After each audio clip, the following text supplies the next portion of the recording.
देशाच्या स्वप्नांपेक्षाही जेव्हा देशाचे संकल्प मोठे असतात तेव्हाच देश मोठी पावलं उचलू शकतो।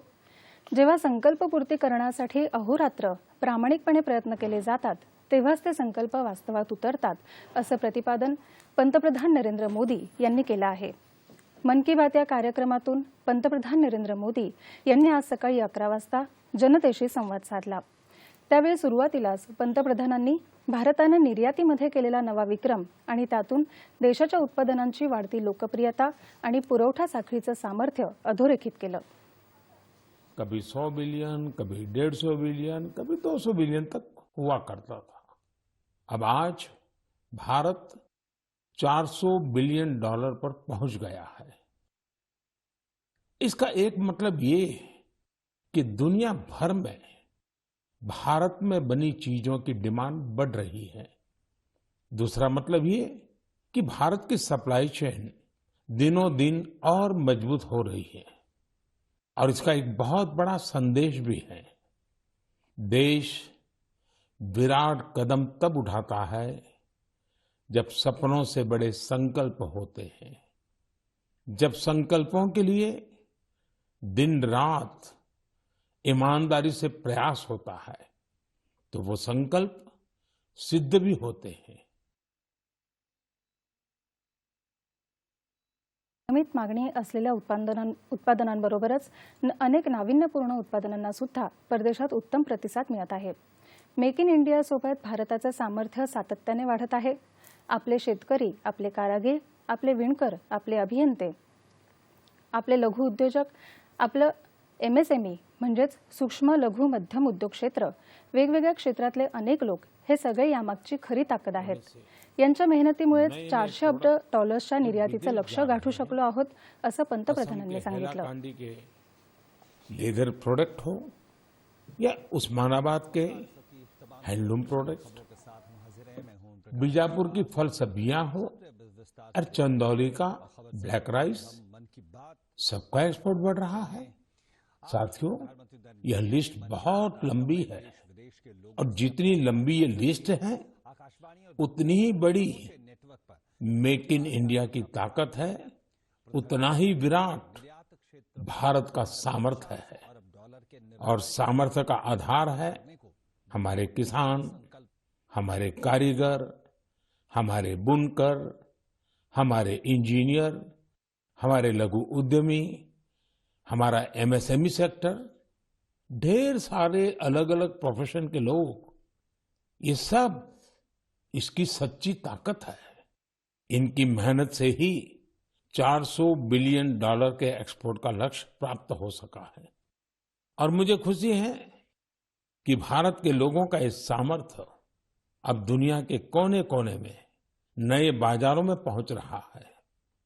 जब एक एक भारतवासी लोकल के लिए वोकल होता है तब लोकल को ग्लोबल होते देर नहीं लगती है।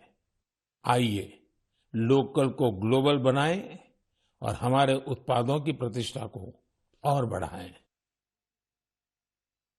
यावेळी पंतप्रधानांनी 126 वर्षांच्या बाबा शिवानंद यांच्या निरोगी आणि दीर्घायुषी वाटचालीचं उदाहरण दिलं आणि त्यांच्या जीवनशैलीपासून प्रेरणा मिळत असल्याचं सांगितलं।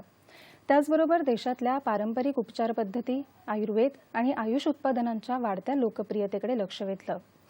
नव्याने स्थापन झालेल्या नवनव्या आयुष स्टार्टअप्सची त्यांनी माहिती दिली। यावेळी पंतप्रधानांनी नदी स्वच्छता आणि प्लास्टिक मुक्तीसाठी अथक प्रयत्न करणारे नाशिकचे चंद्रकिशोर पाटील यांचा उल्लेख केला आणि त्यांच्या कार्याची प्रशंसा केली। विहिरींचं संवर्धन करण्यासाठी प्रयत्न करणारे महाराष्ट्रातले रोहन काळे यांच्या कार्याची देखील त्यांनी प्रशंसा केली।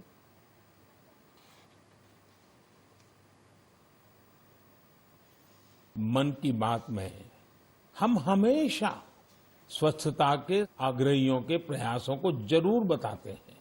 ऐसे ही एक स्वच्छाग्रही हैं चंद्रकिशोर पाटिल जी। ये महाराष्ट्र में नासिक में रहते हैं। चंद्रकिशोर जी का स्वच्छता को लेकर संकल्प बहुत गहरा है। वो गोदावरी नदी के पास खड़े रहते हैं और लोगों को लगातार नदी में कूड़ा कचरा न फेंकने के लिए प्रेरित करते हैं। इसी तरह महाराष्ट्र के एक साथी रोहन काले हैं। रोहन पैसे से एक एचआर प्रोफेशनल है। वो महाराष्ट्र के सैकड़ों स्टेप वेल्स यानी सीढ़ी वाले पुराने कुओं के संरक्षण की मुहिम चला रहे हैं। इनमें से कई कुएं तो सैकड़ों साल पुराने होते हैं और हमारी विरासत का हिस्सा होते हैं। पाण्याच्या बचतीचं महत्त्व अधोरेखित करताना पंतप्रधानांनी पाण्याचा पुनर्वापर करण्यासाठी देखील प्रयत्न केला पाहिजे अशी सूचना केली।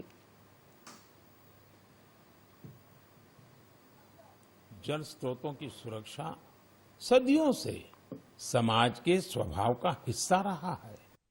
मुझे खुशी है कि देश में बहुत से लोगों ने वाटर कंजर्वेशन को लाइफ मिशन ही बना दिया है। चेकडैम बनाने हो, रेन वाटर हार्वेस्टिंग हो, इसमें इंडिविजुअल प्रयास भी अहम है और कलेक्टिव एफर्ट्स भी जरूरी है।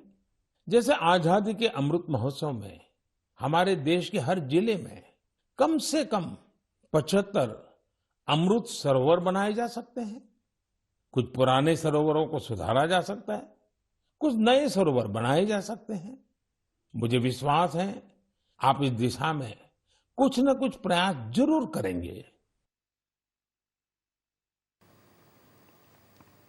पुढल्या महिन्यात महात्मा ज्योतिबा फुले आणि डॉक्टर बाबासाहेब आंबेडकर यांच्या जयंतीच्या निमित्तानं पंतप्रधानांनी या महान सुधारकांच्या कार्याचा उल्लेख केला। महात्मा फुले यांच्याबरोबरच सावित्रीबाई फुले यांच्या कार्याचं महत्त्व देखील पंतप्रधानांनी अधोरेखित केलं।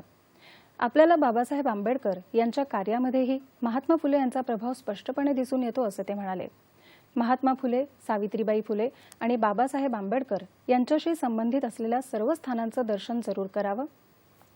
त्यामधून आपल्याला खूप काही शिकायला मिळेल असंही त्यांनी सांगितलं। सावित्रीबाई फुले, बाबा साहब आंबेडकर के जीवन से प्रेरणा लेते हुए मैं सभी माता, पिता और अभिभावकों से अनुरोध करता हूं कि वे बेटियों को जरूर पढ़ाएं।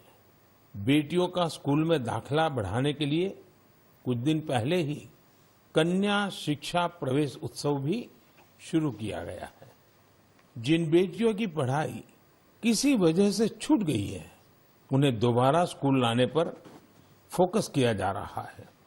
साथियों, ये हम सभी के लिए सौभाग्य की बात है कि हमें बाबा साहब से जुड़े पंच तीर्थ के लिए कार्य करने का भी अवसर मिला है। उनका जन्मस्थान महू हो, मुंबई में चैत्य भूमि हो, लंदन का उनका घर हो, नागपुर की दीक्षा भूमि हो या दिल्ली में बाबा साहब का महापरिनिर्वाण स्थल, मुझे सभी जगहों पर, सभी तीर्थों पर जाने का सौभाग्य मिला है। मैं मन की बात के श्रोताओं से आग्रह करूंगा कि वे महात्मा फुले, सावित्रीबाई फुले और बाबा साहब आंबेडकर से जुड़ी जगहों के दर्शन करने जरूर जाएं। आपको वहां बहुत कुछ सीखने को मिलेगा। पुढच्या महिन्यामध्ये चैत्र नवरात्र, गुढीपाडवा, ईस्टर असे विविध सण येत आहेत आणि रमजानचा पवित्र महिनाही एप्रिलमध्ये सुरू होत आहे असं ते म्हणाले। आपल्या परंपरा आपल्याला सणांचं उत्सवी स्वरूपही शिकवतात आणि संयम कसा बाळगायचा हेही शिकवतात। संयम आणि तप सुद्धा आपल्यासाठी एक सणच आहेत असं सांगून पंतप्रधानांनी या सणांच्या शुभेच्छा देत आपल्या मन की बातचा समारोप केला।